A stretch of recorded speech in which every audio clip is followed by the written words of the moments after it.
Talking about blurred lines, I feel that, especially given your background in infectious diseases, it would be really interesting to know a bit more what you think about the whole Zika virus uh,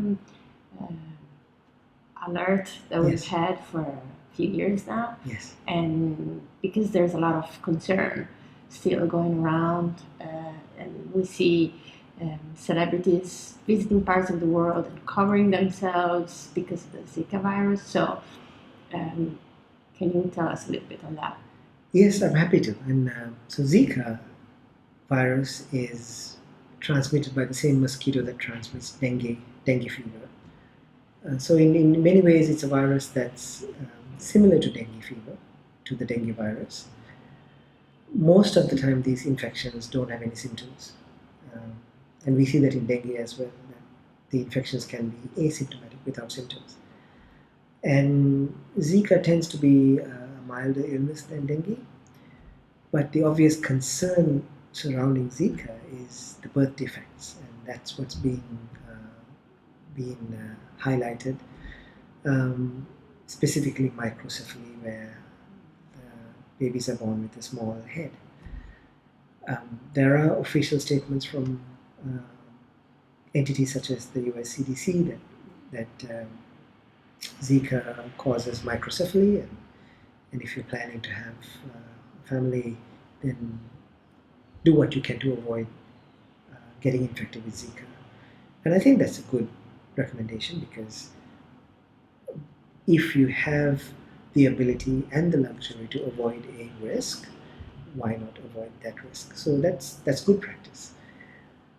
Again, um, speaking about this from a real life situation where many people on this planet live in areas that are prone to dengue virus, which is essentially our tropics, and those populations would also be susceptible to Zika virus infections.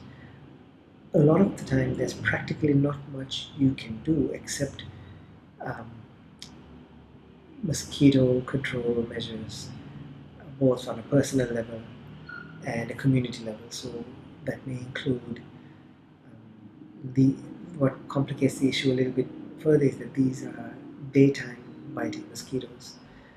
There are some other illnesses like Japanese encephalitis and certain other illnesses that are transmitted through the nighttime mosquitoes. But what you can do to avoid exposure to Zika is mosquito prevention is very important. Whether or not you take a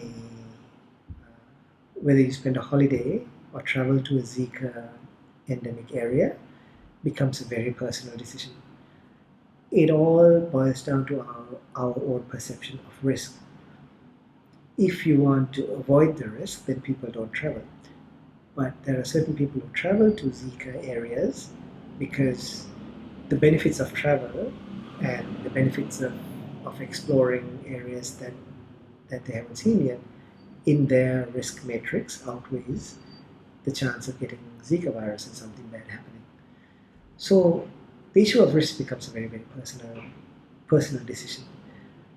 With the issue of microcephaly, we saw that in Brazil, where the link was made, where moms infected with the Zika virus had their babies had these birth defects, which is what prompted the regulatory authorities to issue this statement linking Zika virus with microcephaly.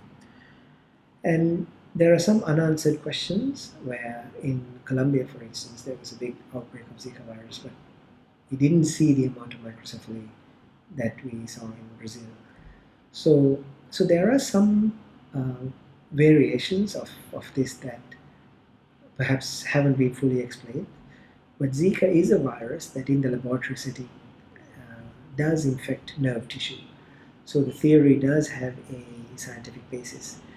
But at the same time, there are some other unanswered questions epidemiologically. Well, if it happened here, then why did it happen here?